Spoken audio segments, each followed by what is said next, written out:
16 ఏళ్ల వయసులో ఫాస్ట్ ఉంటుంది వాళ్ళ వయసు, ఆలోచించే శక్తి కూడా కనుగు వేరేలా ఉంటుంది. మెచ్యూరి మైండ్ కాదు, వాళ్ళని ఇబ్బంది పెట్టే రైట్స్ మనకు లేవు.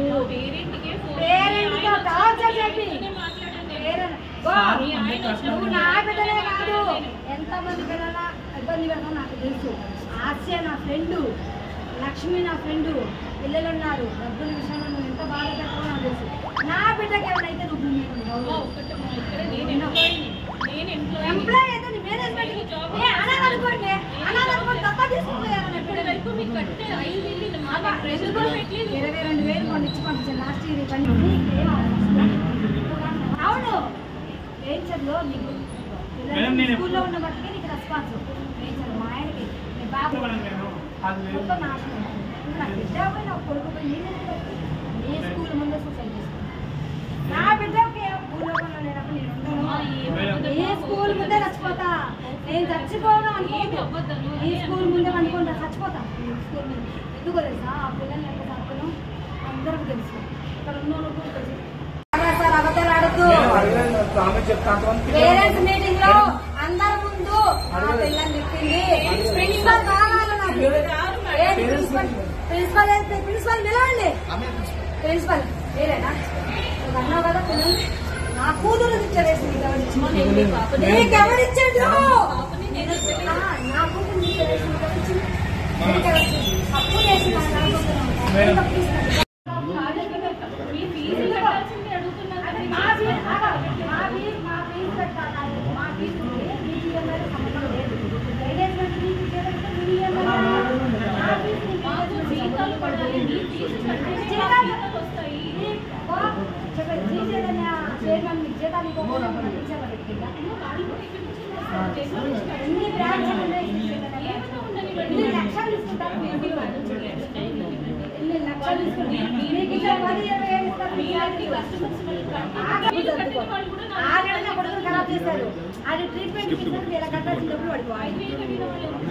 చేసిన ఫీజు కట్టకపోతే పేరెంట్స్ ఇబ్బంది పెట్టాను. నేను ఏం చేసినాను, అందరి ముందు నన్ను ఇన్సల్ట్ చేసిందని స్కూల్ కాడ నుంచి ఏడ్చుకుంటూ వచ్చింది. మా ఇంట్లో పని ఉంటుంది, పూలమ్మ అని ఉంటుంది. పూలమ్మకు కూడా చెప్పింది. పూలమ్మ ప్రిన్సిపల్ మేడం నన్ను చాలా టచ్. నేను నైటీ మీదనే ఉన్నా. వెళ్దాం పా ప్రిన్సిపల్ కాడికి, నేను మాట్లాడతాను. ఆమెకి ఎవరిచ్చారు మిమ్మల్ని తిట్టే రేట్స్ ఫీజుల గురించి నేను చెప్తాను.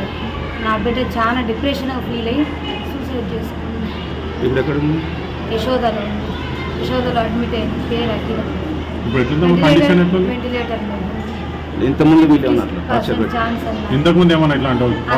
అసలు నా బిడ్డ అంత అట్లాంటి ఆలోచన కూడా ఉండదు. నాకేం వీళ్ళు ఇబ్బంది పెడతారు, ప్రిన్సిపల్ మేడం ఇబ్బంది పెట్టిందని చెప్పింది. 3 రోజుల నుంచి ఏడ్చింది, రోజు ఏడ్చింది. మేము అక్కడంటే కూడా మా ఫ్రెండ్స్ ముందు ప్రిన్సిపల్ మేడంని నువ్వు తింటే మా ఫ్రెండ్స్ ముందు బరువు పోయినట్టు అనిపించింది. వద్దు నువ్వు పోమాకు మమ్మీ, నీ కోపం ఎక్కువ, నువ్వు పోమాకు.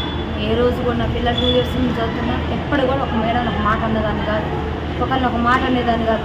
నా పిల్లలతో పాటు వేరే పిల్లలకు కూడా బాక్సులు పంపించిన. నాది మామూలు పొజిషన్ అయినా పిల్లలకు అన్నం లేని పిల్లలు కూడా చాలా మంది అన్నం 10th క్లాస్ చదువుతుంది.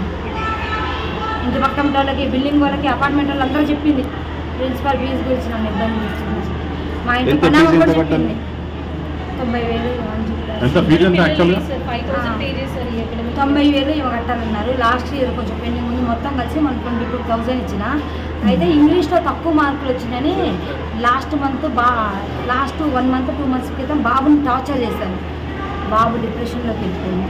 వీళ్ళ వల్ల బాబుకి ఇప్పుడు దగ్గర 1 lakh వరకు ట్రీట్మెంట్ అయింది. నా దగ్గర అన్ని రిపోర్ట్స్ ఉన్నాయి, అన్ని ఫైల్స్ ఉన్నాయి. నేను బంజారా హిల్స్ సైకాలజిస్ట్ ఆశా హాస్పిటల్లో చూపిస్తున్నా, డాక్టర్ చైతన్య దగ్గర చూపిస్తున్నాను.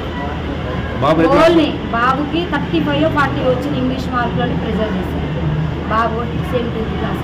అయితే వేళ కట్టాల్సిన ఫీజు బాబు ట్రీట్మెంట్ అన్నా. ఆల్రెడీ బాగా సార్ కూడా చెప్పిన బాబుకి అబ్నార్మల్ ఉంది, బాబు కండిషన్ ట్రీట్మెంట్ నడుస్తుంది, బాబుకి హెల్త్ బాగాలేదు కానీ ఆ డబ్బులు అటు యూజ్ చేస్తున్నా. లోన్ పెట్టిన, లోన్ రాగానే ఒకేసారి ఎట్ ఏ టైం నేను ఎంత ఫీజు ఉంటే అంత క్లియర్ చేస్తాను కూడా మా సార్ చెప్పింది.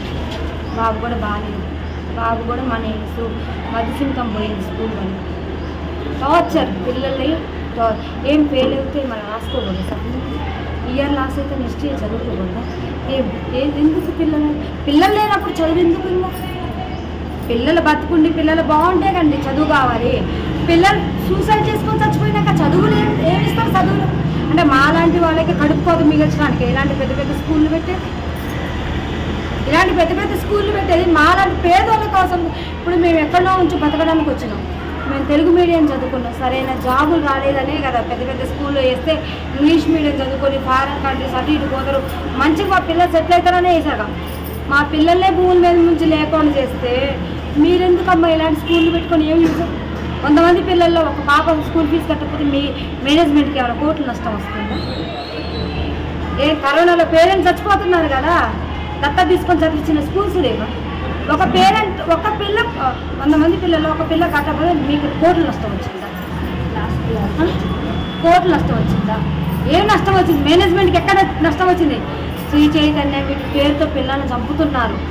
ఇంకో నాలాంటి తల్లిదండ్రులు మాత్రం ఇలాంటి స్కూళ్ళల్లో ఏమాకండి పిల్లగాళ్ళు, ఇలాంటి స్కూళ్ళల్లో వేసి మీ పిల్లగాళ్ళు చంపుకోదు. వీళ్ళు ఎంత టార్చర్ పెడతారో తెలుసు. రైటింగ్ తప్పితే చదువు ఉండదు. రైటింగ్ ఏం రాస్తారు పిల్లలు?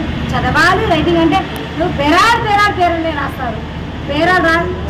చదువుకోకుండా పేరాలు రాస్తే వస్తుంది, పాస్ అయిపోతారు.